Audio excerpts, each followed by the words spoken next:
Նա դղյակ հասավ փոքր ճամպրուկով մարմնով, որը չափից շատ անմեղություն էր կրում այդ վայրի համար։ Նա, մի սառը ու միայնակ մարդ, նրա ներկայությունը զգաց որպես բույր, որը մնում է մաշկի վրա։ Բավական էր մատների մեկ հպումը մոռացված դաշնամուրին, վառելու մի հիշողություն, որը նա երդվում էր, թե թաղված է։ Եվ այնտեղ, լռության լարվածության մեջ, ծնվեց այնպիսի ցանկություն, որն այրում է առանց բառերի կարիքի։ Հուսով ենք, ձեզ դուր կգա այս պատմության հուզիչ շրջադարձը, սերը ցույց կտա կյանքի գեղեցկությունը։ Եթե հավանեք, բաժանորդագրվեք մեր ալիքին։ Մի մոռացեք մեզ ասել, թե որտեղից եք դիտում։ Նա չգիտեր, բայց այդ միայնակ գիշերը կլիներ մի պատմության սկիզբը, որը գլխիվայր կշրջեր նրա կյանքը։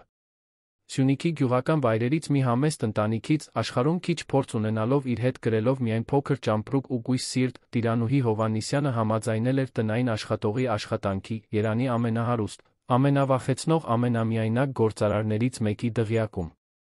Մի մարդ, նույնքան հզոր, որքան անհասանելի, սառը, ինչպես նրա սրահների մարմարը, նշանավորված ցավալի անցյալով պատված լռությամբ։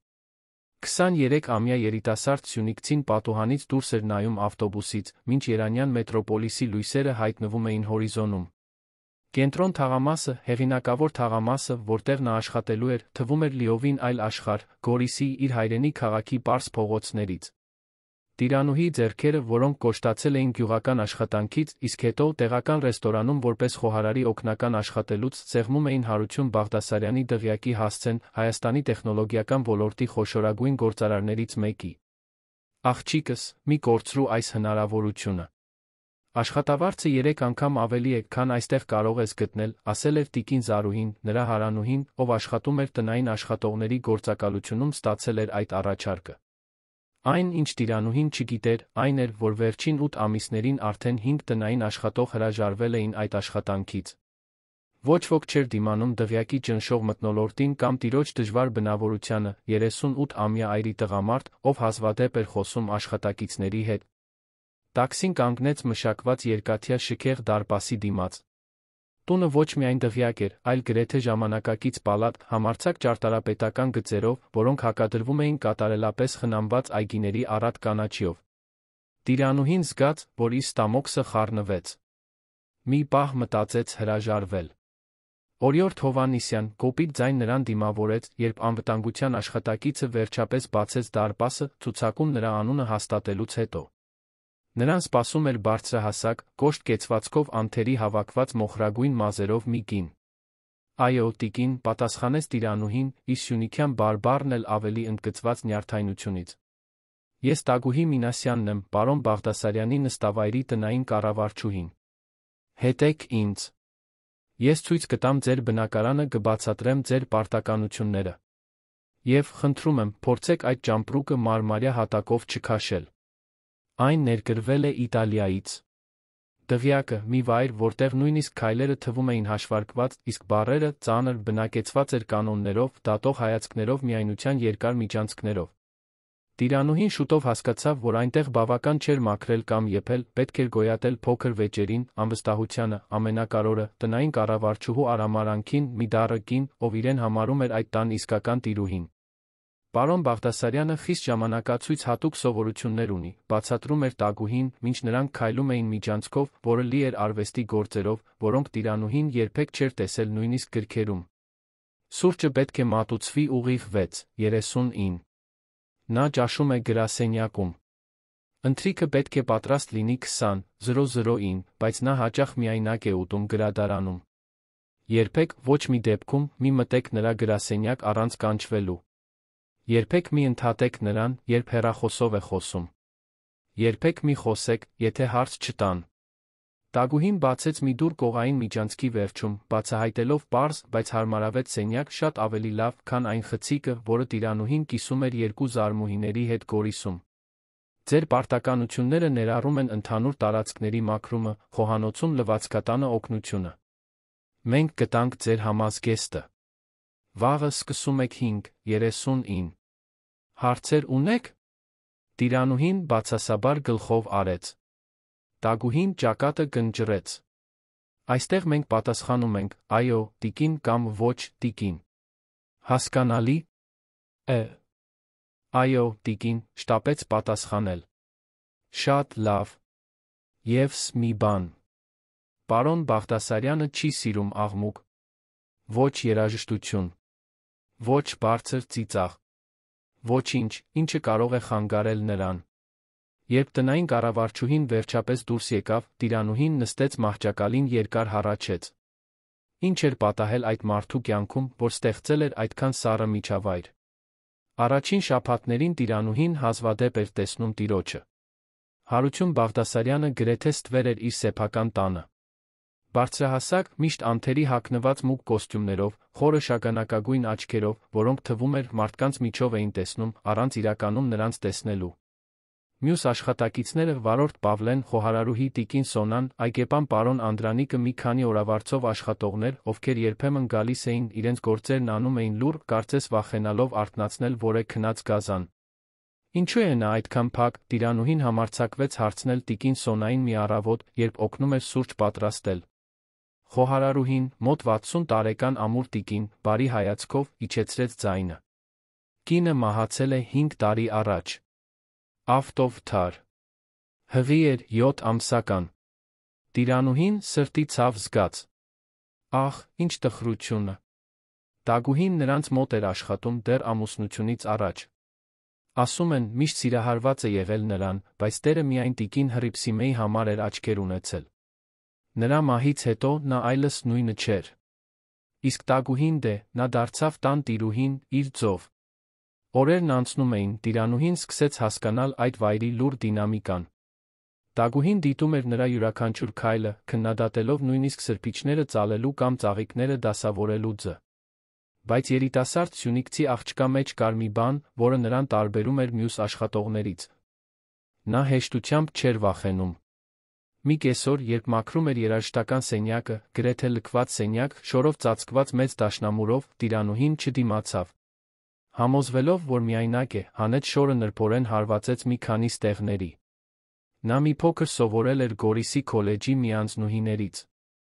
Տաղանդավոր չէր, բայց կարողանում էր մի քանի պարզ մեղեդի նվագել։ Այն, ինչ նա չգիտեր, այն էր, որ Հարություն Բաղդասարյանը գրասենյակից շուտ էր վերադարձել լսել էր լուռ միջանցքներում արձագանքող երկչոտ մեղեդին։ Երբ նա հայտնվեց դռան մոտ, տիրանուհին գրեթե ուշաթափվեց սարսափից։ Կներեք, պարոն։ Ես չպետք է։ Խնդրում եմ, ներեցեք ինձ, կակազեց նա, շտապ բարձրանալով։ Ի զարմանս նրա, Հարությունի սովորաբար անտարբեր դեմքը ցույց տվեց մի արտահայտություն, որը նա չկարողացավ վերծանել։ Այդ դաշնամուրը կինս էր ընտրել, ասաց նա, խորը ձայնով, որը տիրանուհին հազվադեպ էր լսել։ Նա ամեն գիշեր նվագում էր։ Կներեք, պարոն։ Այլս չեմ նվագի։ Ոչ, ասաց նա, գրեթե շշուկով։ Արգելված չէ։ Եվ դուրս եկավ, տիրանուհին թողնելով անշարժ շփոթված։ Նույն գիշերը, երբ ընթրիք էր մատուցում գրադարանում մի կերակուր, որին նա հազիվ էր դիպչել, տիրանուհին նկատեց, որ առաջին անգամ Հարությունն իրեն իսկապես նայում էր։ Ոչ թե որպես կահույքի մաս, այլ որպես անձնավորություն։ Որտեղից ես, հարցրեց նա, զարմացնելով նրան։ Գորիսից, Սյունիքից, պարոն։ Եվ ինչպես հայտնվեցիր Երանում։ Պետք է օգնեի իմ ընտանիքին։ Մենք 6 եղբայր ենք, ես ամենամեծն եմ։ Հայրս հիվանդացավ այստեղ աշխատավարձն ավելի լավն է։ Նա գլխով արեց, նորից ընկղմվելով իր սովորական լռության մեջ։ Բայց ինչ-որ բան փոխվել էր։ Հաջորդ օրերին տիրանուհին սկսեց նկատել տան առօրյայի փոքր փոփոխություններ։ Մի անգամ նա տիրոջը գտավ խոհանոցում, տիկին Սոնայի հետ զրուցելիս որը սյունիքյան բաղադրատոմսի մասին, որը նա ցանկանում էր փորձել։ Մեկ այլ անգամ նա լսեց դաշնամուրի ձայնը երաժշտական սենյակից, ոչ թե ինքն էր նվագում, այլ նա տարիների լռությունից հետո։ Այն, ինչ ոչ ոք չէր կարող կանխատեսել, այն էր, որ Հարությունը տարիների սկիզբ հուզական հեռավորությունից պաշտպանված, խորապես կհուզվեր այդ երիտասարդ աղջկա աննկատ ներկայությունից, անկեղծ բարությունից, ով նույնիսկ չէր համարձակվում նայել նրան աչքերի մեջ։ Առանց գիտակցելու, նա սկսեց վերակենդանացնել լույսեր, որոնք վաղուց մարել էին։ Փոքրիկ ժեստեր, սենյակի ծաղկամանում փոխված ծաղիկ, բույսերի նկատմամբ լուռ խնամք, իր տատիկի բաղադրատոմսով պատրաստված պանրով հաց, կոտրեցին այն անտեսանելի պատնեշները, որոնք շրջապատում էին այդ մարդու սիրտը։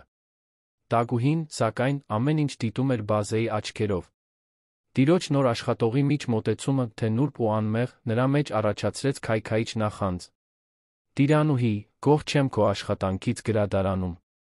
Գրքերը կարգից դուրս են, ասաց տնային կառավարչուհին մի օր կտրուկ տոնով։ Բայց ես դասավորել եմ հենց այնպես, ինչպես դուք սովորեցրիք, ըստ հեղինակի։ Մի վիճեք, ընդհատեց Տագուհին։ Եվս մի բան։ Տեղին չէ այդ դաշնամուրը նվագելը։ Դա խանգարում է պարոն Բաղդասարյանին։ Նա ասաց, որ չի առարկում։ Նա ասաց. Դուք շատ եք խոսում, չէ՞։ Իմացեք, որ աշխատակիցները, ովքեր չափից շատ մտերմանում են տերերի հետ, ի վերջո խնդիրներ են ստեղծում հեռացվում։ Սպառնալիքը պարզ էր, բայց Տիրանուհին չվախեցավ։ Նա շարունակեց իր աշխատանքը նույն խնամքով նվիրումով։ Եվ առանց գիտակցելու նրա փոքրիկ բարի ժեստերը, ինչպես թարմ սուրճ թողնել Հարությունի սեղանին վաղ առավոտներին, երբ նա մինչ ուշ էր աշխատում, կամ արածաղիկների ծաղկաման դնել պատշգամբում, քանի որ նկատել էր, որ նա միշտ կանգ էր առնում դրանք դիտելու համար, սկսեցին փոխել այդ տան մթնոլորտը։ Նրանց միջ լարվածությունն աճում էր, բայց բառերով չէր դրսևորվում։ Դա արագ հայացքում էր, պատահական հպումների փոխանակման մեջ, անձրոտ գիշերներին կիսվող լռության մեջ։ Աստիճանաբար Հարությունը սկսեց դիտել նրան, փնտրել նրան մանրամասների մեջ, լսել նրան նույնիսկ երբ նա ոչինչ չէր ասում։ Տիրանուհին իր հերթին սկսեց հասկանալ, որ այդ կոշտ դեմքի հետում կա մի ջարդված մարդ, հոգնած իր սեփական ստվերից։ Դուք այդ խոլորձներին այդքան քնքշանքով եք խնամում, մեկ կեսօր նկատեց նա, գտնելով նրան ձմեռային փոքրիկ այգում։ Դրանք ինձ իմ մայրիկին են հիշեցնում, պատասխանեց Տիրանուհին, զարմացած իր սեփական քաջությունից, շարունակելու զրույցը։ Նա միշտ ասում էր, որ բույսերը մարդկանց պես են, ուշադրության համբերության կարիք ունեն ծաղկելու համար։ Թեթ ժպիտ, առաջինը, որ նա տեսավ, հայտնվեց Հարությունի դեմքին։ Ձեր մայրիկը իմաստուն է թվում։ Նա այդպիսին է։ Իսկ ձեր մայրիկը, պարոն։ Կարճ լռություն։ Մահացավ, երբ ես 16 տարեկան էի։ Տիրանուհին ցանկացավ դիպչել նրա թին, մխիթարական ժեստով, բայց զսպեց իրեն։ Գիտեք, շարունակեց նա, զարմացնելով նրան, Հռիփսիմեն կինս նույնպես սիրում էր ծաղիկներ։ Ասում էր, որ առանց բույսերի տունը հոգի չունի։ Առաջին անգամ էր, որ նա կնոջը անունով էր հիշատակում նրա ներկայությամբ։ Նույն գիշերը Տագուհին Հարությունին միայնակ գտավ գրադարանում։ Պարոն, պետք է խոսեմ Տիրանուհիի մասին։ Իր աշխատանքի հետ կապված որե խնդիր կա, հարցրեց նա, աչքերը չկտրելով կարդացած գրքից։ Ոչ հենց այդպես, բայց նկատել եմ, որ նա ավելի ու ավելի ներկա է։ Միգուցե ավելի լավ է որոշակի հեռավորություն պահել։ Աշխատակիցները կարող են սխալ մեկնաբանել։ Հարությունը վերջապես նայեց նրան։ Ինչ եք փորձում ասել, Տագուհի։ Պարզապես, որ Տիկին Հռիփսիմեի մահից հետո դուք այդքան զգույշ եք եղել ձեր անձնական կյանքի հետ։ Եվ այս աղջիկը… Տիրանուհի, ուղղեց նա։ Նա անուն ունի։ Այո, Տիրանուհի։ Նա տարբեր է։ Ես վախենում եմ, որ նա կարող է այլ մտադրություններ ունենալ։ Ինչ մտադրություններ կլինեին այդ։ Տագուհին զգուշությամբ ընտրեց բառերը։ Դուք կարոր, հարուստ, միայնակ մարդ եք։ Իսկ նա պարզ, գյուղացի աղջիկ է։ Առաջին անգամը չէ, որը… Բավական է, ընդհատեց Հարությունը, սառնությամբ, որը շաբաթներով չէր ցուցաբերել։ Այլս չեմ ուզում լսել անհիմն ենթադրություններ։ Բայց կասկածի սերմը ցանվել էր։ Տագուհին ճիշտ գիտեր, թե ինչ էր անում։ Տարիների չճանաչված նվիրումից հետո, տեսնելով իր զգացմունքներն անտեսված, նա թույլ չէր տա, որ որե գյուղացի աղջիկ նվաճի այն, ինչ ինքը երբեք չէր կարողացել։ Մինչդեռ դղյակի հետնամասում գտնվող իր փոքրիկ սենյակում, Տիրանուհին նամակ էր գրում իր մայրիկին, Գորիսում։ Պատմում էր Երանի աշխատանքի մասին, բայց թաքցնում էր այն զգացմունքների մրրիկը, որը սկսում էր զգալ տիրոջ նկատմամբ։ Ինչպես բացատրել, որ ամեն տրամաբանության ողջախոհության դեմ իր անփորձ սիրտը հանձնվում էր մի մարդու, ով այդքան հեռու էր իր իրականությունից։ Մայրիկ, գրեց նա, երբեմն զգում եմ, որ տարօրինակ երազում եմ։ Մի վայրում, որտեղ ամեն ինչ դրսից գեղեցիկ է, բայց ներսից այդքան տխուր։ Եվ ամենաշփոթեցնողն այն է, որ նույնիսկ այս ամբողջ տխրության մեջ, իմ ներսում ինչ-որ բան է ծաղկում։ Ինչ-որ բան, որը չպետք է գոյություն ունենա։ Եթե ձեզ դուր է գալիս, մեկնաբանեք, թե ինչ կարծիք ունեք մեր զույգի սիրավեպի մասին։ Գարունը եկավ երան, գույների բույրերի պայթյունով։ Բաղդասարյանների դղյակի այգին, որը խնամքով մշակում էին պարոն Անդրանիկը, ավելի ու ավելի տիրանուհին դարձավ մի փոքրիկ դրախտ։ Խոլորձները մասնավորապես թվում էր արձագանքում էին երիտասարդ սյունիքցի աղջկա հպմանը, բացվելով շքեղ ծաղիկներով, որոնք հիացնում էին բոլորին։ 3 ամիս էր անցել տիրանուհիի այդ տուն գալուց, շատ բան էր փոխվել։ Մթնոլորտը նախկինում խեղդող թեթություն էր ստացել։ Հարությունն այլս այդքան չէր փակվում գրասենյակում, երբեմն նույնիսկ ճաշում էր։ Գլխավոր ճաշասենյակում ժամանակ առ ժամանակ հնարավոր էր լսել դաշնամուրի ձայնը, որն արձագանքում էր դղյակում։ Երբեք տիրոջը այդքան շատ նվագելիս չեմ տեսել, դե, գիտեք, նկատեց տիկին Սոնան տիրանուհիին, երբ նրանք ճաշ էին պատրաստում։ Նա շատ լավ է նվագում, պատասխանեց երիտասարդ աղջիկը, փորձելով թաքցնել այտերի կարմրությունը, որն առաջանում էր ամեն անգամ, երբ խոսքը Հարություն Բաղդասարյանի մասին էր։ Ավելի լավ էր նվագում առաջ։ Բայց վերադառնում է, ժպտաց խոհարարուհին։ Եվ մենք գիտենք, թե ում շնորհիվ։ Չգիտեմ, թե ինչի մասին եք խոսում, շեղեց տիրանուհին, կենտրոնանալով տորթի խմորի վրա, որը հունցում էր։ Գիտեմ։ Եվ այս հատուկ պանրով հացը, որ պատրաստում ես ամեն 5 շաբթի, այն օրը, երբ նա միշտ շուտ է գալիս, նույնպես կապ չունի, չէ՞։ Տիրանուհին չկարողացավ զսպել ամաչկոտ ժպիտը։ Ճիշտ էր, որ աստիճանաբար նա սկսել էր դիտել Հարությունի առօրյայի փոքրիկ մանրամասները։ Գիտեր, թե որոնք էին նրա սիրելի ուտեստները, գիտեր նրա ժամանակացույցը, նկատում էր, երբ նա հոգնած էր կամ անհանգիստ։ Եվ, առանց իրեն խոստովանելու, փնտրում էր նուրբ եղանակներ, նրա օրերն ավելի լավը դարձնելու համար։ Մի հատկապես շոգ կեսօր տիրանուհին գրադարանն էր դասավորում, երբ Հարությունն անսպասելիորեն մտավ։ Նա շտապեց ներողություն խնդրել ներխուժման համար։ Պետք չէ դուրս գալ, ասաց նա։ Իրականում, ես հատուկ գիրք եմ փնտրում։ Միգուցե կարող ես օգնել ինձ։ Իհարկե, պարոն։ Որը։ Դա Գրանդե Սերտաու, Վերեդաս Իհին հրատարակությունը։ Կարմիր կազմով, ոսկեգույն դետալներով։ Տիրանուհին ժպտաց, զգալով անսպասելի կապ։ Գիմարաես Ռոզա։ Նա իմ սիրելի հեղինակներից է։ Հարությունը զարմանքով նայեց նրան։ Դուք ճանաչում եք։ Իմ քոլեջի գրականության ուսուցիչը կրքոտ էր բրազիլացի գրողների նկատմամբ։ Նա ինձ գրքեր էր տալիս, ասում էր, որ ես մեկնաբանելու տաղանդ ունեմ։ Մինչ երբ եք սովորել։ Ավարտեցի ավագ դպրոցը։ Ստացա կրթաթոշակ համալսարանի համար, բայց նա տատանվեց։ Հայրս հիվանդացավ։ Ստիպված էի աշխատել։ Հարությունը գլխով արեց, հասկանալով։ Մի պահ նրանց միջ լռությունը անհարմար չէր, այլ մտերիմ։ Ահա, ասաց տիրանուհին վերջապես, գտնելով գիրքը բարձր դարակում։ Այն հանձնելիս նրա մատները կարճ ժամանակով դիպան նրա մատներին։ Դա էլեկտրական հոսանքի պես էր։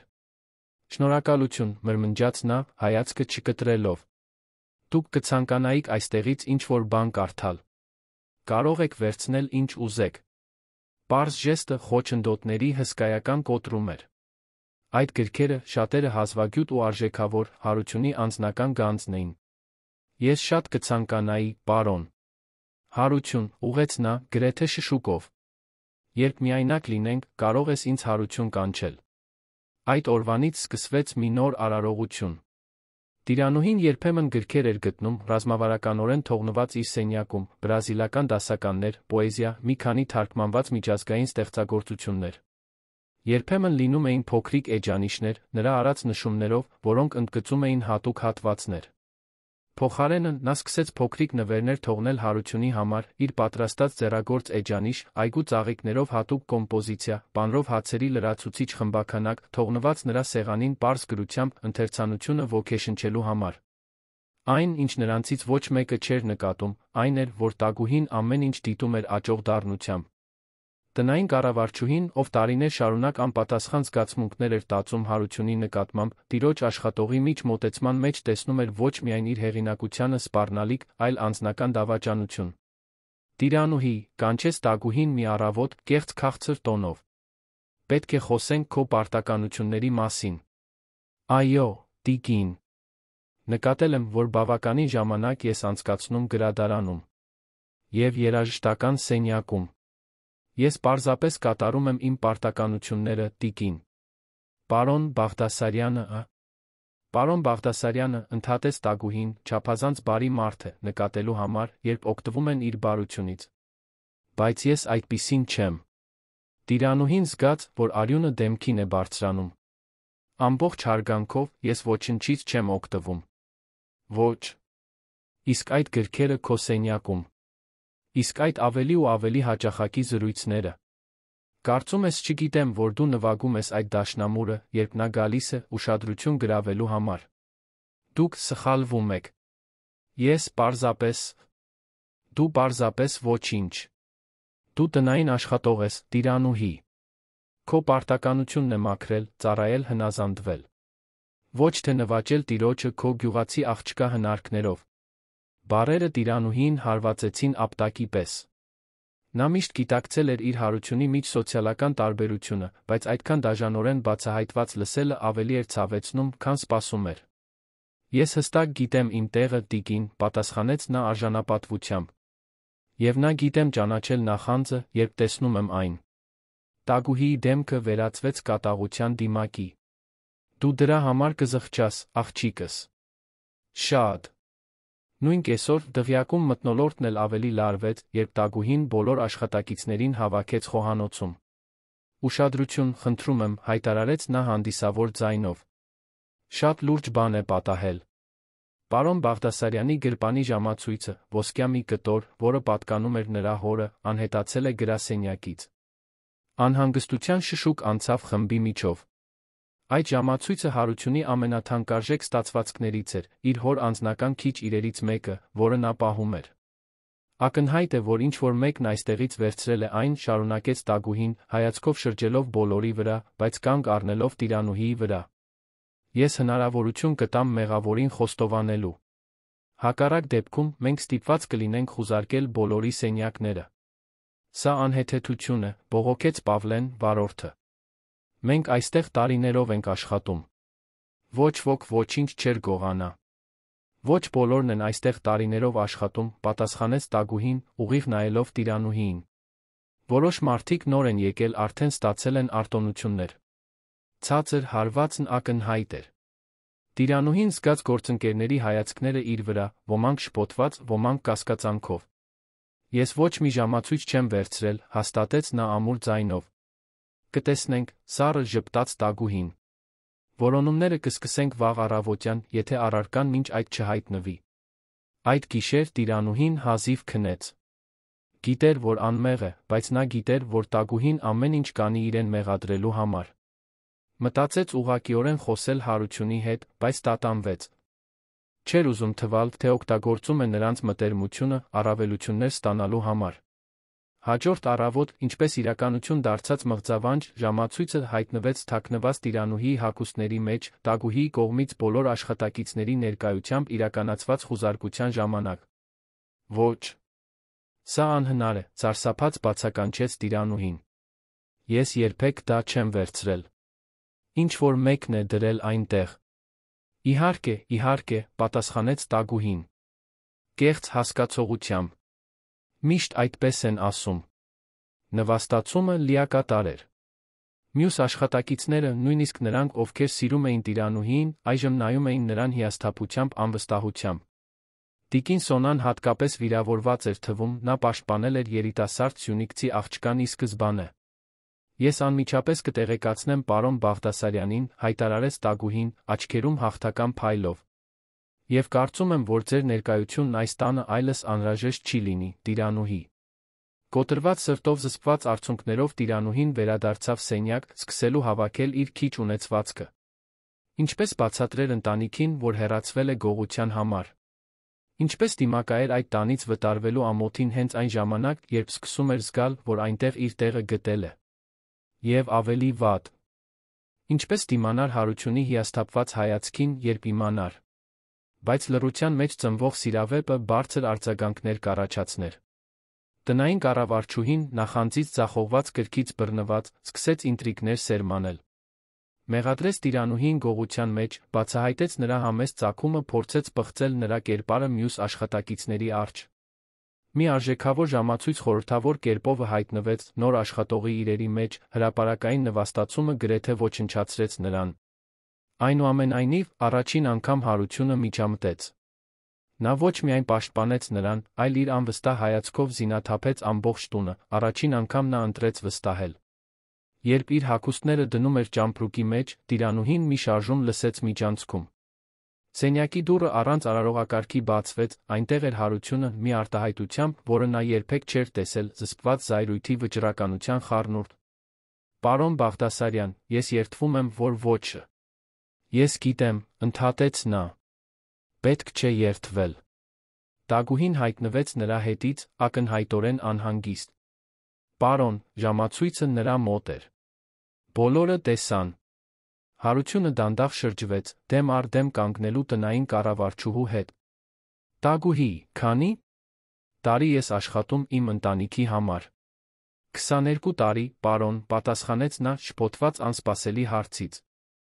Ապա պետք է իմանայիք, որ հորս ժամացույցը կափարիչի վրա փոքրիկ քերծվածք ունի, 10 տարեկանիս ընկնելու հետանքով։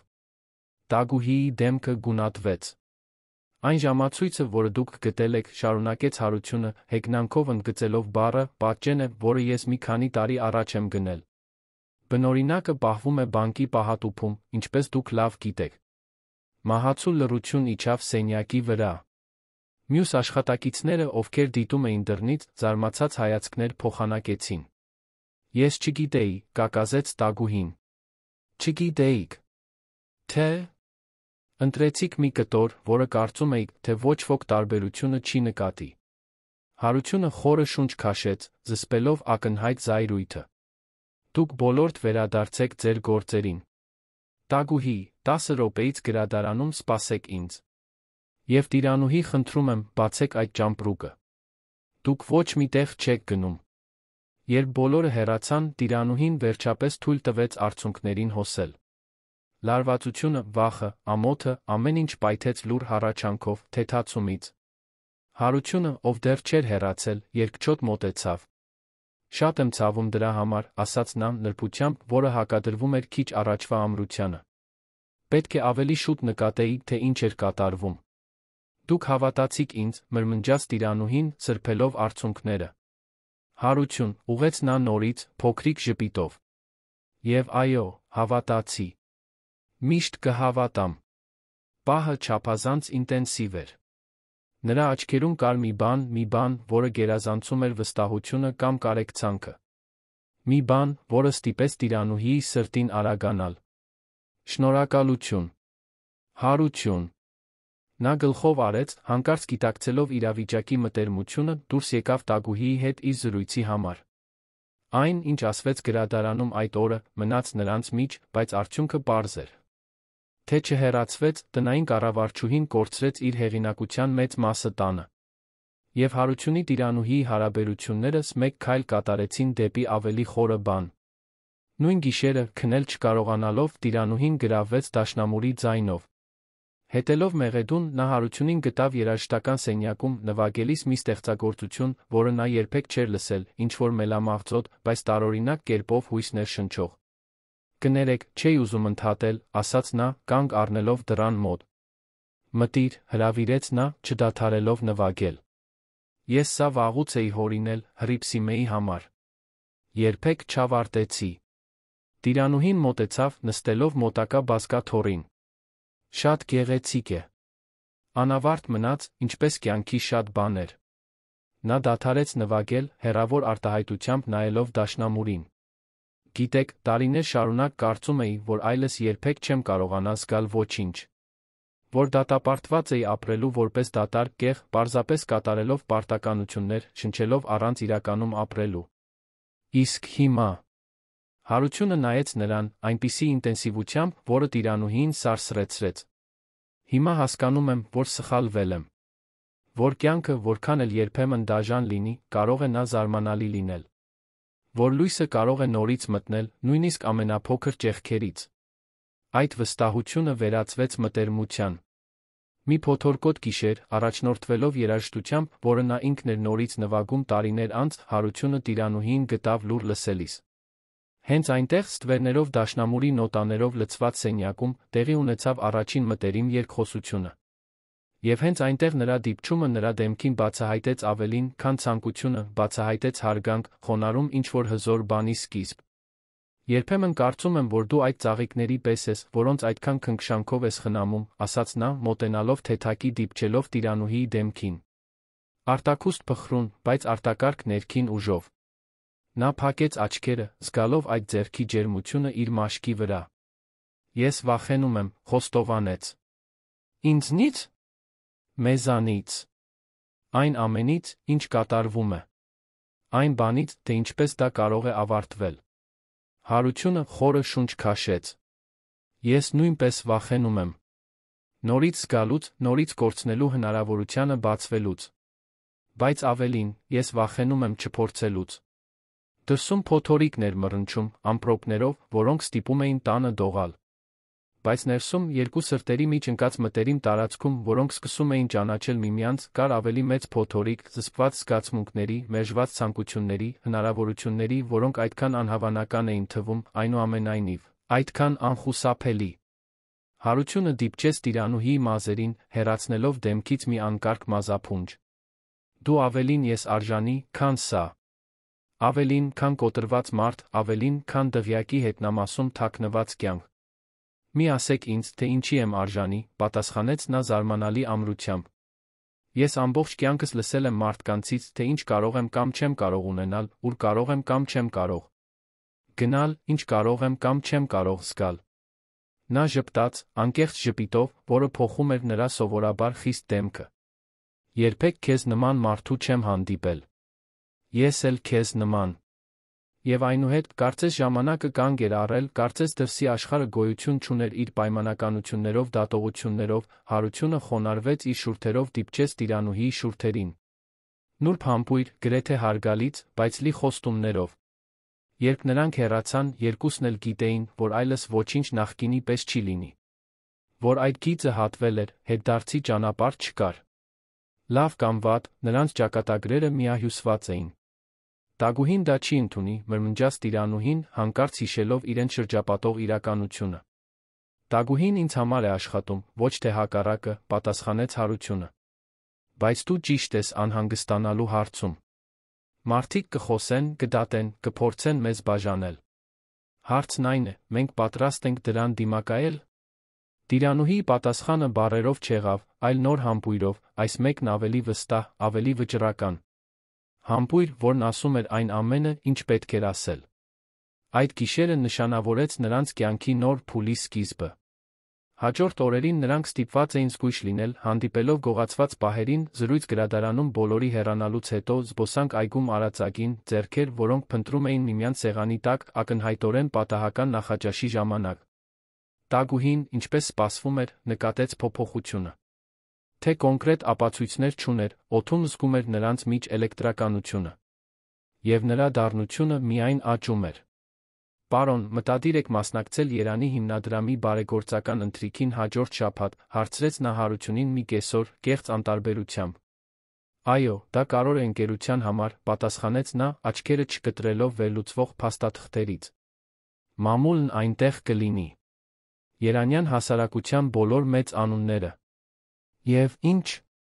Պարզապես մտածում եմ, թե ինչ կասեին, եթե իմանային, որ Երանի ամենացանկալի տղամարդկանցից մեկը սիրավեպ ունի տնային աշխատողի հետ։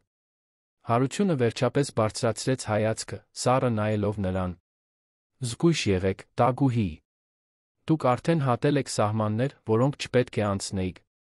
Ես պարզապես մտածում եմ ձեր բարօրության մասին, պարոն։ Ձեր հեղինակության։ Ձեր կառուցած ժառանգության։ Իմ բարեկեցությունը երբեք ձեր իրական անհանգստությունը չի եղել, մենք երկուսս էլ դա գիտենք։ Ինչպես կարող եք այդպես ասել։ Ես իմ կյանքը նվիրել եմ այս տանը, ձեզ ձեր ընտանիքին։ Եվ այդ նվիրումը վերածել եք բանտի, ձեզ համար բոլորի համար։ Բավական է, Տագուհի։ Տնային կառավարչուհին դուրս եկավ սենյակից, զայրույթից դողալով։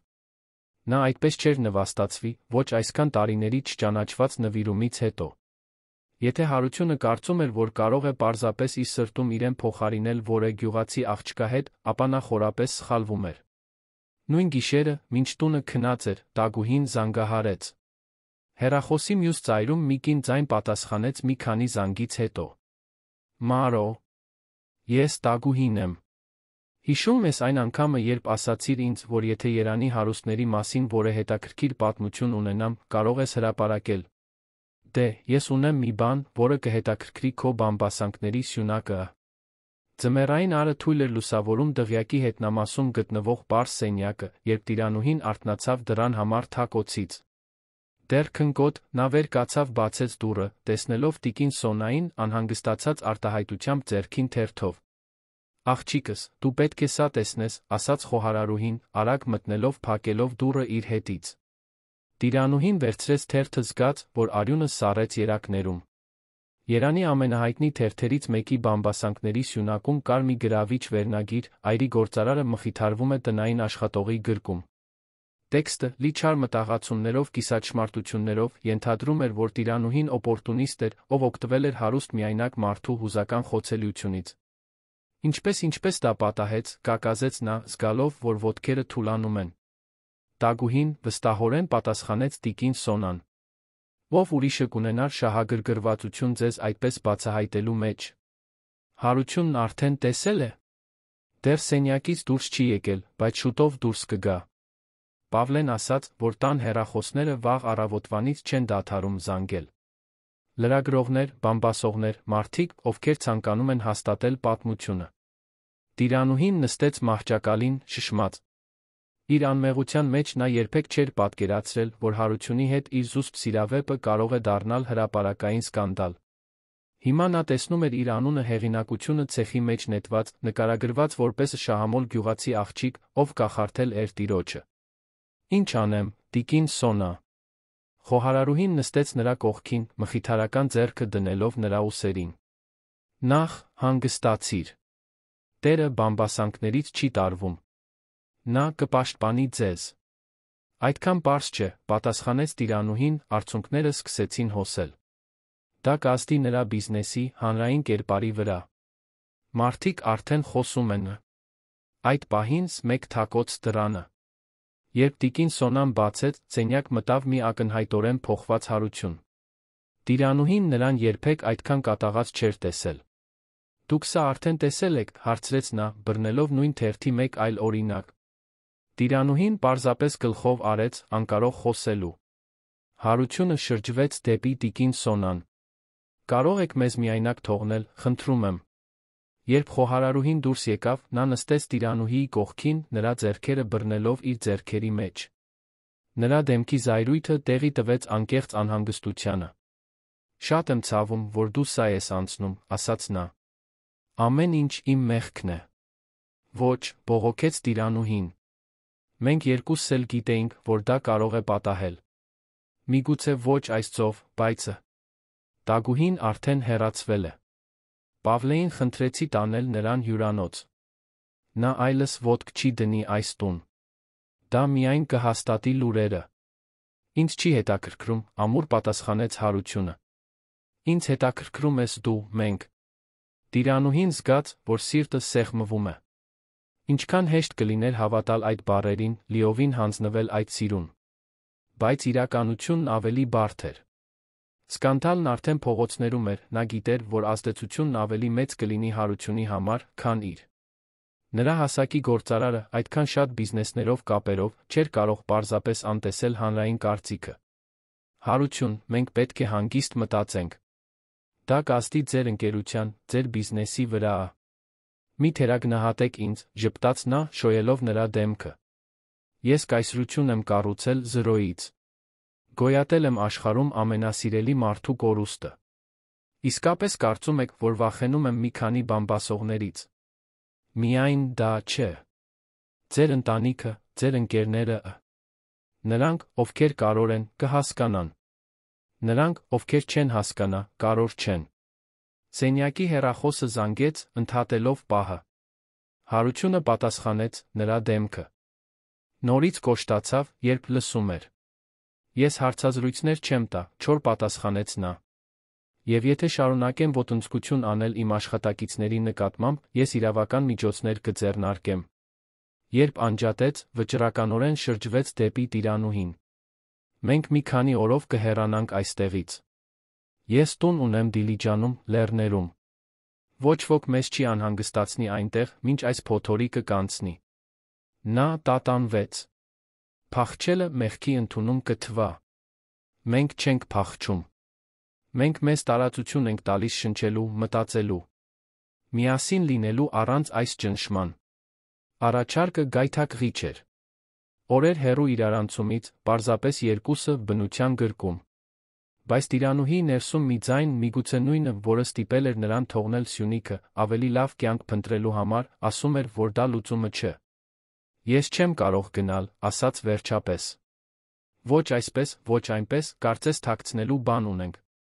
Հարությունը զարմացած թվաց, բայց հետո դանդաղ գլխով արեց։ Դու ճիշտ ես։ Մենք այդպես չպետք է վարվենք դրա հետ։ Նույն օրը, հակառակ բոլոր սպասելիքներին, Հարությունն իր ընկերությունում մամուլի ասուլիս հրավիրեց։ Իր փաստաբանների կողքին նա դիմակայեց տասնյակ լրագրողների տեսախցիկների։ Տիրանուհին դիտում էր հեռուստացույցով խոհանոցից, շրջապատված մյուս աշխատակիցներով, սիրտը կոկորդում։ Ես այստեղ եմ պարզաբանելու իմ անձնական կյանքի վերաբերյալ վերջին լուրերը, սկսեց Հարությունը, զարմանալի հանգստությամբ։ Սովորաբար ես չէի մեկնաբանի անձնական հարցերը, բայց այս պատմության խեղաթյուրման ձը պահանջում է դիրքորոշում։ Նա դադար տվեց, ուղիղ նայելով տեսախցիկներին։ Այո, ես հարաբերությունների մեջ եմ Տիրանուհի Հովհաննիսյանի հետ, ով աշխատում է իմ նստավայրում։ Հարաբերություններ, որոնք հիմնված են փոխադարձ հարգանքի, հիացմունքի սիրո վրա։ Դրանում ոչ մի սկանդալային բան չկա, բացառությամբ նրանց մտքի, ովքեր ապրում են ուրիշների կյանքը շահագործելով։ Շշուկ անցավ մամուլի ասուլիսի սենյակում։ Ինչ վերաբերում է այն ենթադրություններին, թե նա ինձանից կամ իմ դիրքից օգտվել է, դրանք անհեթեթ են վիրավորական։ Ես Տիրանուհին ճանաչում եմ ամիսներ շարունակ, կարող եմ հաստատել, որ նա այն ամենաազնիվ անկեղծ մարդկանցից է, ում երբե հանդիպել եմ։ Եթե այս հարաբերության մեջ որևէ արտոնյալ կա, դա ես եմ։ Տիրանուհին զգաց, որ արցունքներ են հոսում դեմքով։ Երբեք չէր պատկերացրել, որ նա նման բան կանի, որ հրապարակայնորեն կբացահայտվի իր համար։ Վերջապես, շարունակեց Հարությունը, պետք է պարզաբանեմ, որ այս ստերի աղբյուրը նախկին աշխատող էր, ով վերջերս ազատվել է ոչ էթիկական վարքի պատճառով։ Մենք արդեն իրավական միջոցներ ենք ձեռնարկում զրպարտության դեմ։ Այսքանը ես ասելու եմ։ Հիմա, խնդրում եմ, հարգեք մեր անձնական կյանքը։ Դրանով նա հեռացավ, անտեսելով հաջորդած հարցերի տարափը։ Դղյակի խոհանոցում աշխատակիցները պայթում էին խանդավառ մեկնաբանություններից։ Երբեք տիրոջը այդպես չեմ տեսել, բացականչեց Պավլեն։ Նա իսկապես սիրում է քեզ, աղջիկս, ժպտաց տիկին Սոնան Տիրանուհիին։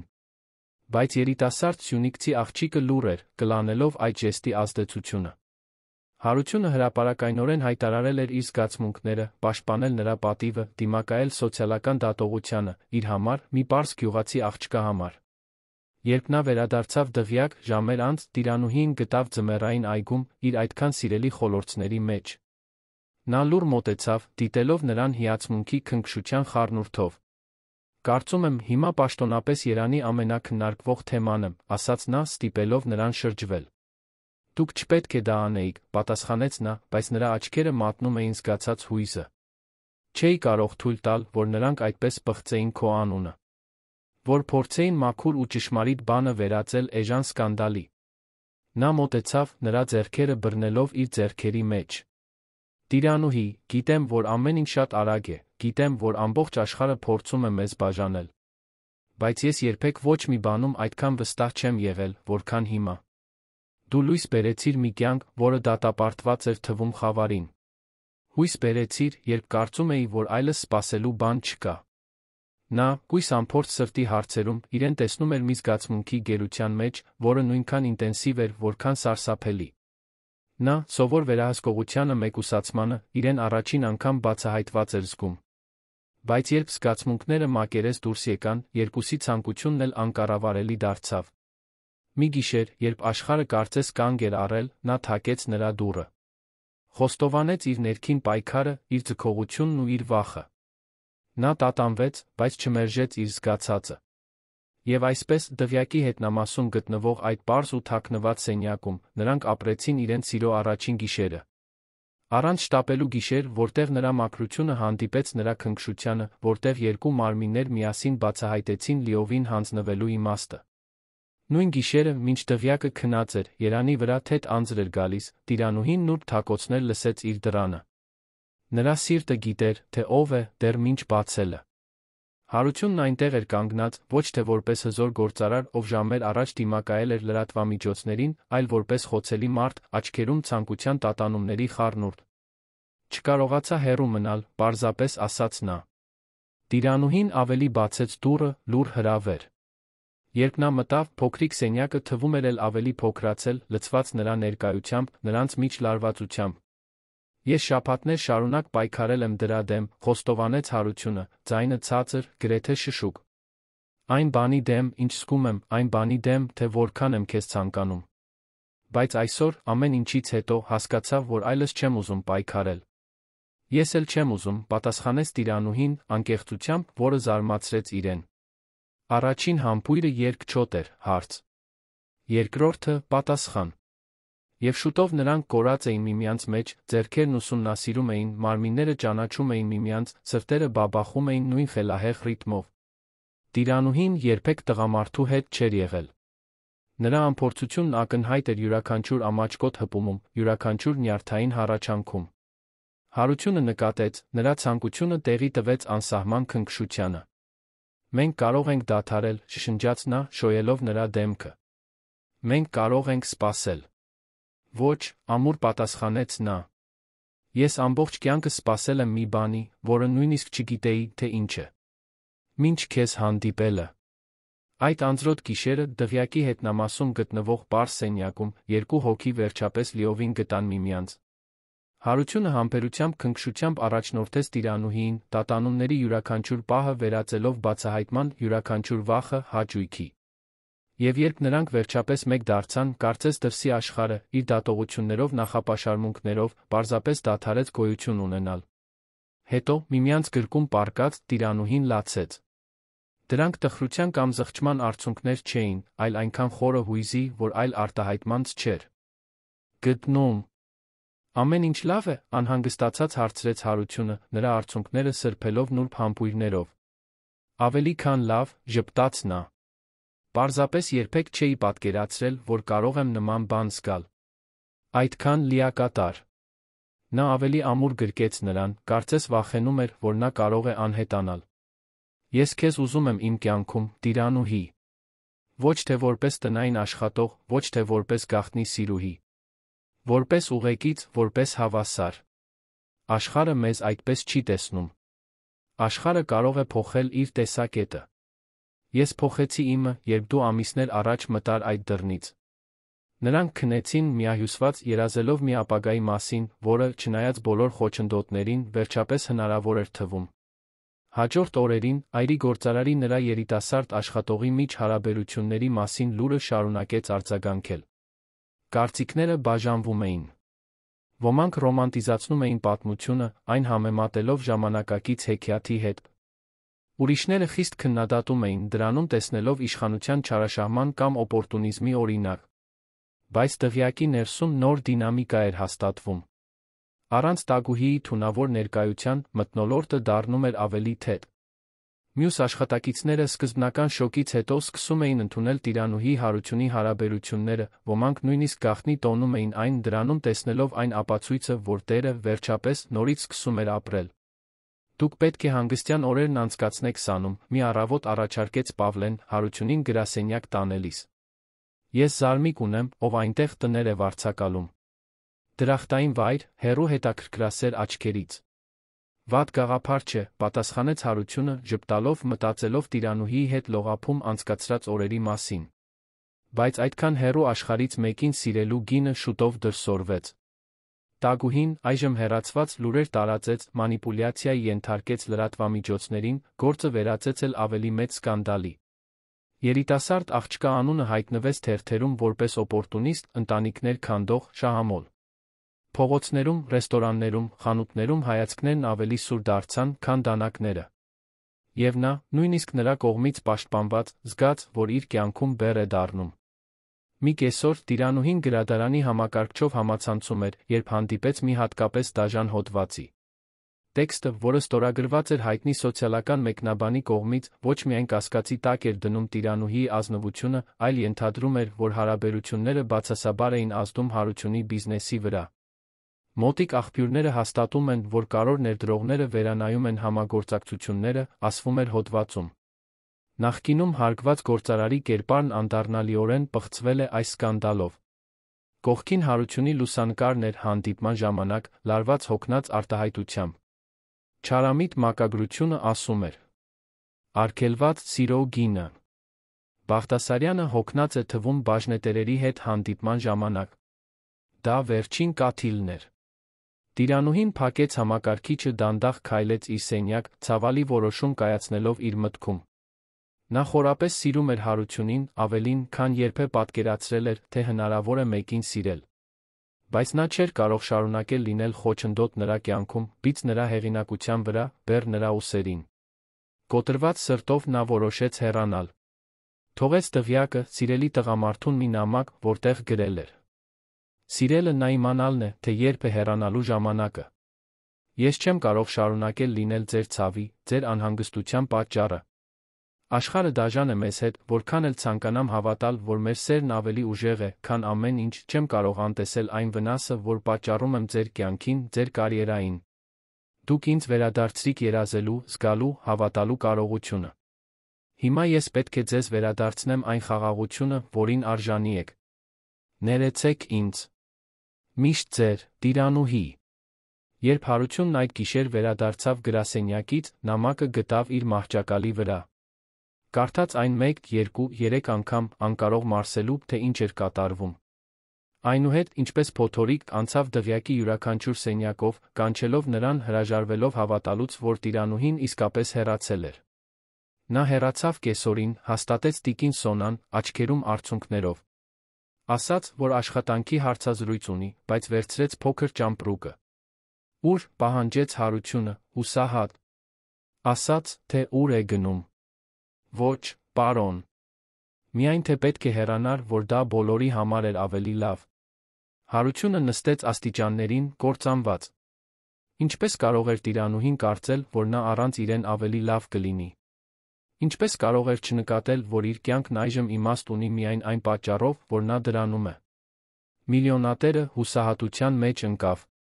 Որոնումն անդադար էր, երբ վերջապես գտավ նրան աշխատելիս արվարձանի պարզ հացի փուռում, այնտեղ հայտնվեց ոչ թե գործարարը, այլ իր հպարտությունից զրկված մարդը։ Նա խնդրեց, չպահանջեց։ Աղաչեց, ոչ թե բառերով, այլ մեկի հայացքով, ով սեր էր հայտնաբերել չափազանց ուշ։ Հաջորդ օրերին Հարությունն ամեն ինչ կատարեց նրան գտնելու համար։ Պայմանագիր կնքեց քննիչների հետ, այցելեց տիրանուհիի հարազատներին Սյունիքում, կապվեց զբաղվածության գործակալությունների հետ։ Պավլեն, վարորդը, անցավ Երանի յուրաքանչյուր թաղամասով, ցույց տալով նրա լուսանկարը ռեստորաններում, հյուրանոցներում, հյուրատներում։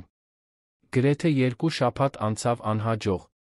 Հարությունը ուրվականի պես էր, թափառում էր դղյակում, անկարող էր նորմալ ուտել, քնել, կենտրոնանալ բիզնեսի վրա։ Նրա մտերիմ ընկերները սկսում էին լրջորեն անհանգստանալ։ Հենց այդ ժամանակ եկավ հուշումը։ Տիրանուհիի հեռավոր զարմուհին, ով ապրում էր Նոր Նորքում, Երանի հյուսիսային թաղամասում, զանգահարեց, տեսնելով Հարությունի տեղական թերթերում հրապարակած հայտարարություններից մեկը։ Նա աշխատում է հացի փուռում, իմ տան մոտ, տեղեկացրեց կինը։ Չցանկացավ ասել, թե որտեղ է ապրում, բայց այնտեղ է լինում ամեն օր, 6-ից մինչ 2-ը։ Հաջորդ առավոտ, դեռ մինչ արի ծագելը, Հարությունն արդեն կանգնած էր Երանյան արվարձանի փոքրիկ հացի փուռի դիմաց։ Տեղը պարզ էր, ֆորմիկայի սեղաններով ապակե վաճառասեղանով, որտեղ ցուցադրվում էին հացեր, տնական քաղցրավենիքներ։ Այնքան տարբեր էր այն շքեղ միջավայրերից, որոնք նա հաճախ էր այցելում, բայց տարօրինակ կերպով հարմարավետ։ Երբ տիրանուհին դուրս եկավ խոհանոցից, ձեռքին թարմ թխված հացերի սկուտեղ, գրեթե գցեց այն նրան տեսնելով։ Այնտեղ էր Հարություն Բաղդասարյանը, Երանի ամենահզոր տղամարդկանցից մեկը, ոչ պաշտոնական հագուստով, խորը աչքերի տակ մուգ շրջանակներով մեկի արտահայտությամբ, ով օրերով չէր քնել։ Ինչ ես անում այստեղ, հարցրեց նա, սկուտեղը դնելով վաճառասեղանին դողդոջուն ձեռքերով։ Փնտրում եմ իմ կյանքի իմաստը, պարզապես պատասխանեց նա։ Հարություն, խնդրում եմ։ Մենք արդեն խոսել ենք դրա մասին նամակում։ Այսպես ավելի լավ է։ Ավելի լավ է ո՞մ համար, տիրանուհի։ Որովհետև ինձ համար ավելի լավ չէ։ Նայիր ինձ։ Կարծում ես, ես լավ եմ, որ խաղաղության մեջ եմ։ Հացի փուռի տիրուհին հետաքրքրասեր արտահայտությամբ մի իտալուհի, աճող հետաքրքրությամբ էր դիտում տեսարանը, ինչպես քիչ առավոտյան հաճախորդները։ Մենք չենք կարող այստեղ խոսել, մրմնջաց տիրանուհին, գիտակցելով հայացքները։ Ապա ո՞ր։ Երբ դու փախար, ինձ հնարավորություն չտալով պայքարելու մեր համար։ Առանց ինձ ձայն տալու այս որոշման մեջ, որը ազդում է մեր երկու կյանքերի վրա։ Այդ բառերում այնքան ցավ կար, այնքան ճշմարտություն, որ տիրանուհին զգաց, որ իր խնամքով կառուցած պաշտպանությունները սկսում են փլուզվել։ Իմ հերթը վերջանում է երկուսին, ասաց վերջապես։ Ես այստեղ կլինեմ, խոստացավ նա։ Դրանք Հարությունի կյանքի ամենաերկար ժամերն էին։ Նա համբերատար սպասեց, քայլելով թաղամասում, դիտելով այնտեղ ծավալվող պարզ կյանքը, այդքան հեռու իր կորպորատիվ հանդիպումների բազմամիլիոնանոց որոշումների աշխարհից։ Մտածեց, թե ինչպես էր տիրանուհին բնականորեն տեղավորվում այս միջավայրում, իր պարզությամբ անկեղծությամբ։ Եվ մտածեց նա, թե ինչպես էր նա կատարելապես տեղավորվել իր կյանքում, գույն բերելով մի աշխարհ, որը միայն մոխրագույն երանգներ էր ճանաչում։ Ուղիղ երկուսին նա դուրս եկավ հացի փուռից, համազգեստը փոխելով պարզ հագուստով, ջինսեր, շապիկ, սպորտային կոշիկներ։ Այնքան գեղեցիկ իր պարզության մեջ, որ ստիպեց Հարությունի սրտին ցավել։ Զբոսնենք, առաջարկեց նա։ Նրանք քայլեցին մինչ մոտակա փոքրիկ հրապարակ, նստելով նստարանին, ծառի տակ։ Մի քանի պահ նրանք պարզապես մնացին այնտեղ, կողք կողքի, դիտելով երեխաներին խաղալիս, ծերերին զրուցելիս, առօրյա կյանքը, որն ընթանում էր իր հունով։ Ես քեզ կարոտում էի, ասաց նա վերջապես, կոտրելով լռությունը։ Ավելի շատ, քան պատկերացնում էի, թե հնարավոր է։ Ես էլ քեզ էի կարոտում, խոստովանեց տիրանուհին։ Բայց ես չեմ փոխել իմ կարծիքը։ Դու տեսար, թե ինչ է անում լրատվամիջոցները, թե ինչպես է դա ազդում քո բիզնեսի, քո հեղինակության վրա։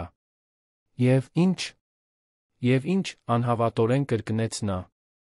Հարություն, դու կայսրություն ես կառուցել։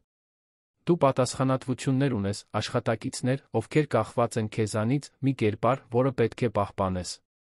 Դրանցից ոչ մեկը կարող չէ առանց քեզ, պարզապես պատասխանեց նա։ Հասկանում ես դա։ Մինչ դու մտնել ես իմ կյանք, ես պարզապես ավտոմատ ռեժիմով աշխատող մեքենա էի։ Շնչում էի, ուտում էի, աշխատում էի, քնում էի։ Իրականում չէի ապրում։ Տիրանուհին զգաց, որ արցունքներ են գոյանում։ Ես քեզ պաշտպանում եմ։ Ինձանից, սկանդալից, հետանքներից։ Ինձ պաշտպանություն պետք չէ։ Ինձ դու ես պետք։ Նա նրա ձեռքերը բռնեց իր ձեռքերի մեջ, աչքերի մեջ նայելով ճնշող ինտենսիվությամբ։ Գիտեմ, որ դա սարսափելի է։ Գիտեմ, որ աշխարհը կարծես մեզ դեմ է։ Բայց միասին մենք կարող ենք դիմակայել ամեն ինչի։ Առանձին դե, դու տեսար, թե ինչպես էի։ Եվ կասկածում եմ, որ դու էլ շատ ավելի լավ ես։ Փոքրիկ ժպիտ հայտնվեց տիրանուհիի շուրթերին։ Ճիշտ էր, վերջին շաբաթները տանջանք էին եղել։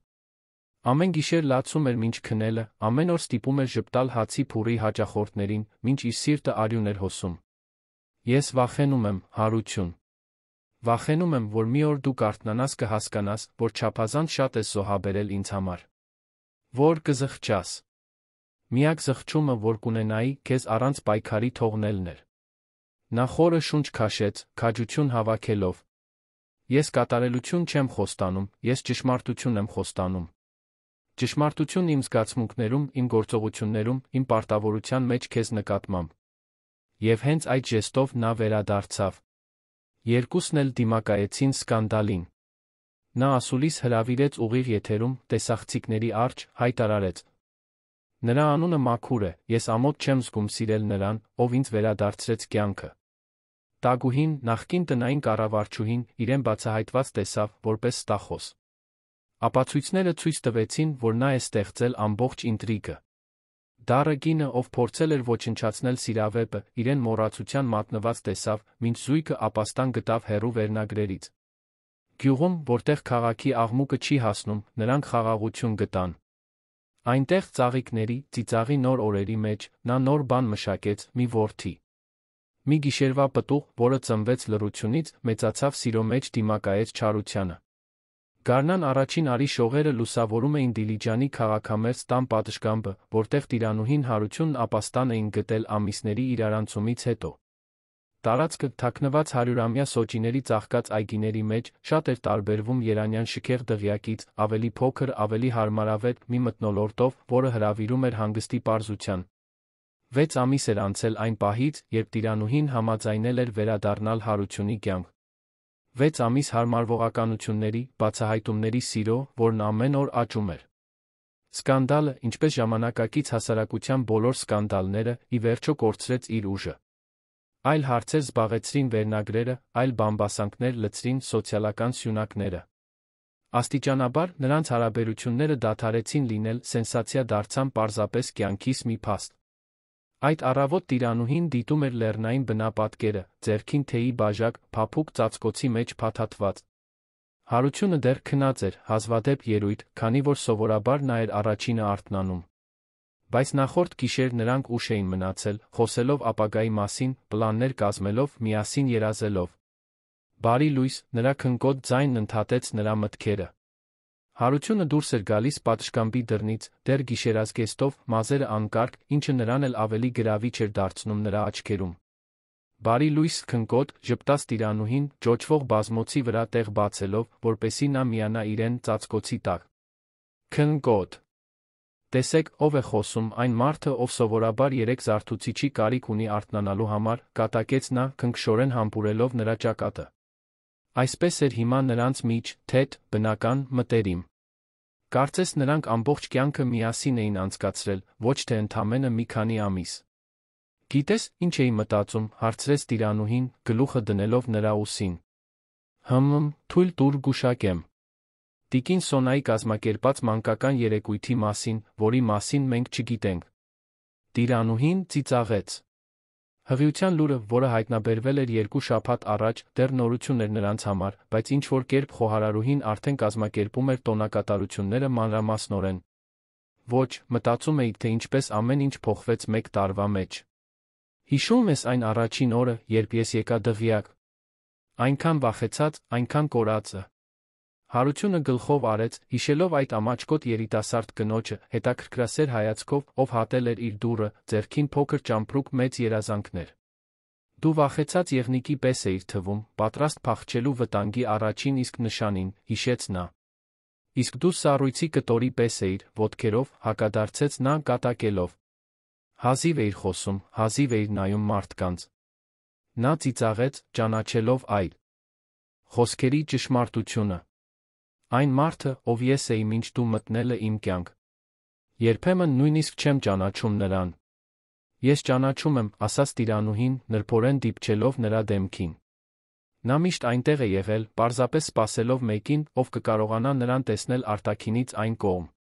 Պահն ընդհատվեց հեռախոսի զանգից։ Հարությունը դժկամորեն վեր կացավ պատասխանելու, րոպեներ անց վերադարձավ լուրջ արտահայտությամբ։ Պավլեն էր։ Տագուհին փորձում է վերադառնալ երան։ Նախկին տնային կառավարչուհու անունը դեռ անմիջապես անհարմարություն էր առաջացնում տիրանուհիի մոտ։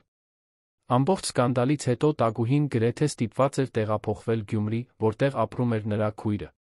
Նրա մասնակցության ապացույցները լրատվամիջոցների մանիպուլյացիայի մեջ, ներառյալ լրագրողների հետ փոխանակված էլեկտրոնային նամակները, օրինական կերպով ձեռք բերված հեռախոսազրույցների ձայնագրությունները բավարար էին, որ Հարությունը սպառնար զրպարտության համար դատական հայց ներկայացնել, եթե նա մնար երանում։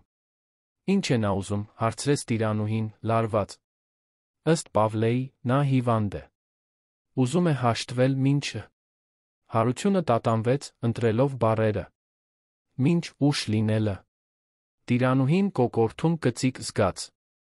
Որքան էլ Տագուհին ցավ տառապանք էր պատճառել, մեկի գաղափարը, ով միայնակ, տանից հեռու, լուրջ հիվանդության էր բախվում, անհանգստացնող էր։ Կարծում ես, ճիշտ է։ Թե պարզապես մեկ մանիպուլյացիա։ Հարությունը նորից նստեց, մտածկոտ։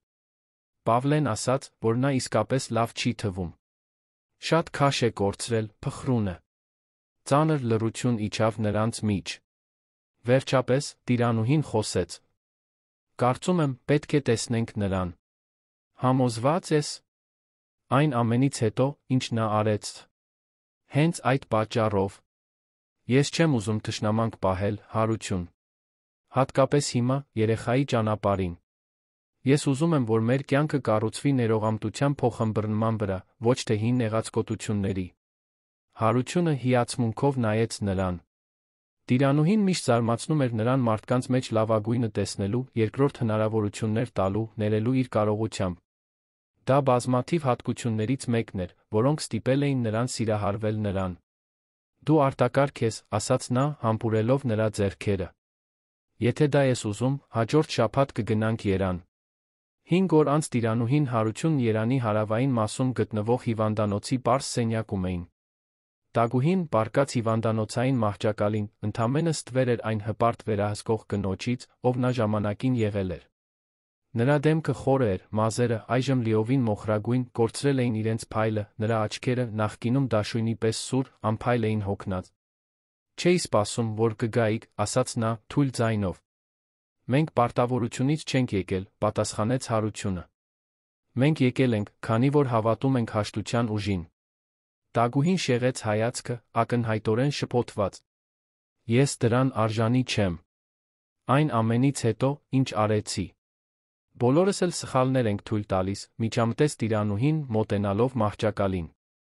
Որոշները ավելի մեծ, քան մյուսները, բայց բոլորն էլ արժանի են նորից սկսելու հնարավորության։ Նախկին տնային կառավարչուհին վերջապես նայեց Տիրանուհիին, նրա աչքերում արցունքներ կային։ Ինչպես կարող ես այդքան բարի լինել ինձ հետ։ Ես փորձեցի ոչնչացնել քո հեղինակությունը, քո հարաբերությունները։ Որովհետև հասկանում եմ, թե ինչ է նշանակում սիրել մեկին այն աստիճան, որ կորցնես բանականությունը, պարզապես պատասխանեց Տիրանուհին։ Տարբերությունն այն է, որ ես բախտ ունեցա փոխադարձաբար սիրվելու։ Տագուհին հառաչեց, տասնամյակների դառնությունն ու թշնամանքը վերջապես ելք գտնելով։ Ես իմ կյանքը նվիրել եմ նրան, նրա ընտանիքին։ Եվ երբ հասկացա, որ դու ամիսների ընթացքում հասել ես նրան, ինչին ես տարիներով չկարողացա հասնել։ Իմ ներսում ինչ-որ բան պարզապես կոտրվեց։ Հարությունը նույնպես մոտեցավ, Տագուհիի ուսին ձեռք դնելով։ Դու երկար տարիներ կարոր ես եղել իմ ընտանիքի համար։ Դա ոչ ոք չի կարող ժխտել կամ ջնջել։ Բայց սերը չի կարող պարտադրվել կամ նվաճվել ծառայության ժամկետով։ Այն պարզապես տեղի է ունենում։ Ես գիտեմ, հառաչեց Տագուհին։ Հիմա գիտեմ։ Եվ շատ եմ ցավում, իսկապես ցավում եմ։ Դու ներված ես, ասաց Տիրանուհին, բռնելով նախկին տնային կառավարչուհու ոսկրոտ ձեռքը։ Հիմա մենք պետք է առաջ նայենք, ոչ թե հետ։ Երբ նրանք դուրս եկան հիվանդանոցից, ժամեր անց, Տիրանուհին, հարությունն իրենց սրտերից բեռ էին զգում։ Ներումն ազատել էր ոչ միայն Տագուհիին, այլ իրենց թշնամանքի մի շրջանից, որը կարող էր թունավորել իրենց երջանկությունը։ Դու լավ ես, հարցրեց հարությունը, նկատելով Տիրանուհիի մտածկոտ լռությունը, երբ նրանք վերադառնում էին Դիլիջան։ Ես լավ եմ։ Իրականում, ավելի լավ եմ, քան սպասում էի։ Նրան այդպես տեսնելը այդքան տարբեր ստիպեց ինձ հասկանալ, թե ինչպես կարող են զայրույթն ու թշնամանքը մարդուն ներսից սպառել։ Դա կարևոր դաս է, որը պետք է հիշենք, համաձայնեց նա։ Հատկապես հիմա, փոքրիկի ճանապարհին։ Տիրանուհին ժպտաց, բնազդաբար ձեռքը դնելով դեռ հարթ փորին։ Կարծում ես, տղա կլինի թե։ Աղջիկ։ Կարոր չէ, պատասխանեց հարությունը, մի պահ իր ձեռքով ծածկելով նրա ձեռքը։ Ամեն դեպքում կատարյալ կլինի, որովհետև նա մերն է։ Հաջորդող շաբաթները լի էին ինտենսիվ պատրաստություններով։ Թե նրանք դեռ հղիության սկզբում էին, Տիրանուհին, հարությունը չէին կարող զսպել իրենց հուզմունքը։ Դիլիջանի քաղաքամերձ տունը, որը նախկինում պարզապես ժամանակավոր ապաստան էր, սկսեց հարմարեցվել, դառնալու մշտական տուն։ Հարությունը որոշել էր նվազեցնել իր գործունեությունը Երանում, ավելի շատ պարտականություններ պատվիրակելով վստահելի ղեկավարներին, որպեսզի ավելի շատ ժամանակ անցկացնի իր նոր ընտանիքի հետ։ Հղիության լուրը, երբ վերջապես հրապարակվեց, ավելի քիչ իրարանցում առաջացրեց, քան նրանք վախենում էին։ Որոշ թերթեր փորձեցին վերակենդանացնել հակասությունը, բայց ընդհանուր հետաքրքրությունը զգալիորեն նվազել էր։ Զույգը ավելի շատ շնորհավորանքի հաղորդագրություններ ստացավ, քան քննադատություն, ներառյալ մարդկանցից, ովքեր նախկինում թերահավատ էին նրանց հարաբերությունների նկատմամբ։ Մի կեսօր, երբ նրանք դասավորում էին այն, ինչը կլիներ երեխայի սենյակը, Տիրանուհին հին տուփ գտավ պահարանի հետնամասում։ Ներսում լուսանկարներ, նամակներ, փոքրիկ հուշեր կային, Հարությունի նախկին կյանքի հիշողություններ, ներառյալ նրա մի քանի պատկերներ Հռիփսիմեի, իր մահացած կնոջ հետ։ «Կներեք», ասաց Տիրանուհին, երբ նա մտավ սենյակ, գտավ նրան նայելիս լուսանկարներին։ «Չէի ուզում խառնվել»։ Զայրացած լինելու փոխարեն Հարությունը նստեց նրա կողքին հատակին, վերցնելով լուսանկարներից մեկը, նա Հռիփսիմեն լողափում, ժպտացող, ակնհայտորեն սիրահարված։ «Նա քեզ կհավաներ», նրբորեն ասաց նա։ Հռիփսիմեն միշտ ասում էր, որ ես պետք է սովորեմ ավելի շատ բացել իմ սիրտը։ Նա գեղեցիկ էր, նկատեց Տիրանուհին, նայելով լուսանկարում պատկերված բաց մազերով պայծառ ժպիտով կնոջը։ Այդպիսին էր։ Ներսից դրսից։ Հարությունն ուրիշ լուսանկար վերցրեց, այս մեկում Հռիփսիմեն էր դպրոցի դիմաց։ Նա հատուկ կարիքներ ունեցող երեխաների ուսուցչուհի էր։ Ամբողջությամբ նվիրված էր իր աշակերտներին։ Այդպես էլ մենք հանդիպեցինք նրա դպրոցի համար բարեգործական միջոցառման ժամանակ։ Տիրանուհին լսում էր անկեղծ հետաքրքրությամբ։ Ի տարբերություն այն բանի, ինչ շատերը կարող էին մտածել, նա խանդ չէր զգում այն սիրո նկատմամբ, որը Հարությունն ունեցել էր Հռիփսիմեի նկատմամբ։ Ընդհակառակը, նա երախտագիտություն էր զգում այդ կնոջ նկատմամբ, ով նույնիսկ առանց իմանալու նախապատրաստել էր նրա սիրտը նորից սիրելու համար։ Երբ նա հեռացավ, շարունակեց Հարությունը, կարծում էի, որ այլս երբեք ոչինչ չեմ կարողանա զգալ։ Որ լավագույնը փակվելն էր, մեկուսանալը, կենտրոնանալը միայն աշխատանքի վրա։ Ես այնքան բարձր պատեր էի կառուցել իմ շուրջը, որ նույնիսկ չէի նկատում, որ դրանք այնտեղ էին։ Մինչ մի անշնորհք սյունիքցի աղջիկ սկսեց նվագել ձեր դաշնամուրը, ժպտաց Տիրանուհին։ Նա ծիծաղեց, հիշելով այդ պահը, որն այժմ կարծես այլ կյանքում էր տեղի ունեցել։ Հենց այդպես։ Դու դուռը չթակեցիր ներս մտնելու խնդրանքով, պարզապես պատերի ճեղք գտար սահեցիր դրանով, մինչ ես կնկատեի։ Տիրանուհին գլուխը դրեց նրա ուսին, իրեն լիակատար զգալով։ Կարծում ես, մենք լավ ծնողներ կլինենք։ Սխալներ կթույլ տանք, անշուշտ։ Բայց եթե այդ երեխային սիրենք այնքան, որքան սիրում ենք միմյանց, դա արդեն բավարար կլինի։ Ամիսներն արագ անցան։ Տիրանուհիի փորը մեծանում էր, ինչպես զույգի սպասելիքները։ Իմացան, որ աղջիկ կլինի, երկար քննարկումներից հետո որոշեցին նրան անվանել հույս մի անուն, որը կատարելապես խորհրդանշում էր այն, ինչ նա ներկայացնում էր իրենց կյանքում։ Տագուհին, զարմանալիորեն, սկսեց ապաքինվել համապատասխան բուժում ստանալուց հետո։ Սկզբնական ախտորոշումը, մահացու հիվանդություն, սխալ էր պարզվել։ Նա տառապում էր բուժելի վիճակից, որը սրվել էր տարիների սթրեսից դառնությունից։ Տիրանուհին Հարությունը պարբերաբար այցելում էին նրան, աստիճանաբար նրանց երեքի մեջ սկսեց ձևավորվել փոխադարձ հարգանքի հարաբերություն։ Երանի դղյակը վաճառքի հանվեց։ Թելի հիշողություններով, ոմանք լավ, ոմանք ոչ այնքան, երկուսն էլ զգում էին, որ ժամանակն է նոր սկիզբի մի վայրում, որն իսկապես իրենցը կլիներ։ Դիլիջանի տունը, իր գյուղական հմայքով հարմարավետ մթնոլորտով, ավելի լավ էր ներկայացնում այն, ինչ նրանք դարձել էին միասին։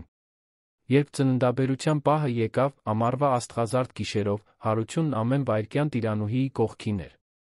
Բռնեց նրա ձեռքը, սրբեց նրա քրտինքը, քաջալերեց նրան ամենաինտենսիվ ցավի պահերին։ Եվ երբ վերջապես լսեցին հույսի առաջին լացը, նրանց միասին թափած արցունքները այնքան խորը ուրախությունից էին, որը բառերով չէր արտահայտվում։ Նա կատարյալ է, շշնջաց Հարությունը, նայելով Տիրանուհիի գրկում գտնվող փոքրիկ փաթեթին։ Նա մերն է, պարզապես պատասխանեց նա, հոգնած, բայց շողշողուն։ Միլիոնատերը, այժմ փոխված, սովորեց լինել հայր, ամուսին, իսկական մարդ։ Եվ նա, ով մի օր եկել էր ձեռքին ճամպրուկով անկեղծ սրտով, դարձավ նրա կյանքի կենտրոնը։ Այլս ոչ տնային աշխատող, ոչ ստվեր, այլ կին, սիրված, հարգված։ Հույսի առաջին ամիսները բացահայտումների, անքուն գիշերների, փոխված տակտիրների մաքուր կախարդանքի մրրիկ էին։ Հարությունը բացահայտվեց որպես նվիրված ներկա հայր, մարտահրավեր նետելով աշխատասեր գործարարի բոլոր կարծրատիպերին։ Տիրանուհին ծաղկեց մայրության մեջ, գտնելով ներքին ուժ, որը նույնիսկ չգիտեր, որ ուներ։ Հույսի առաջին ծննդյան առավոտյան, երբ դիտում էին, թե ինչպես է դուստրը կատարում իր առաջին երկչոտ քայլերն այգում, Հարությունը հետից գրկեց Տիրանուհիին, գզակը դնելով նրա ուսին։ Գիտես, ինչ էի մտածում, հարցրեց նա։ Ինչի մասին։ Այն մասին, թե ինչպես ամեն ինչ կարող էր այլ լինել, եթե դու չընդունեիր այդ աշխատանքը։ Եթե Տագուհին չզանգեր գործակալություն, փնտրելովս մեկ աշխատող տանջելու համար։ Տիրանուհին ծիծաղեց նկարագրությունից։ Հավատում ես ճակատագրին։ Առաջ ոչ։ Հիմա կարծում եմ, այո։ Կամ գոնե հավատում եմ, որ որոշ հոգիներ նախատեսված են հանդիպելու, անկախ խոչընդոտներից։ Հույսը նստեց խոտի վրա, բայց լացելու փոխարեն ուրախ ծիծաղեց փորձեց նորից բարձրանալ։ Նրա վճռականությունն այնքան նման էր մորը։ Նա քո ժպիտն ունի, նկատեց Հարությունը։ Եվ քո համառությունը, հակադարձեց Տիրանուհին։ Ճիշտ է։ Այդ կեսօր նրանք փոքրիկ տոնակատարություն կազմակերպեցին։ Միայն ամենամտերիմներն էին ներկա, տիկին Սոնան, ով այժմ շաբաթական մի քանի անգամ էր աշխատում նրանց համար։ Պավլեն, ով շարունակում էր մնալ վարորդ վստահելի ընկեր։ Մի քանի հարաններ, ովքեր դարձել էին սիրելի ընկերներ։ Տիրանուհի ծնողներն ու եղբայրները, ովքեր վերջապես ընդունել էին հարաբերությունները, տեսնելով դստեր անկեղծ երջանկությունը։ Մինչ հույսը փչում էր իր առաջին մոմը, ծնողների զգալի օգնությամբ, Տիրանուհին չէր կարող չմտածել այն արտակարգ ճանապարհորդության մասին, որը նրան հասցրել էր մինչ այստեղ։ Փոքրիկ Գորիսից մինչ Երան, տնային աշխատողի սենյակից մինչ կնոջ մոր դիրքը, անվստահ երիտասարդ կնոջից մինչ վստահ իրականացված կին։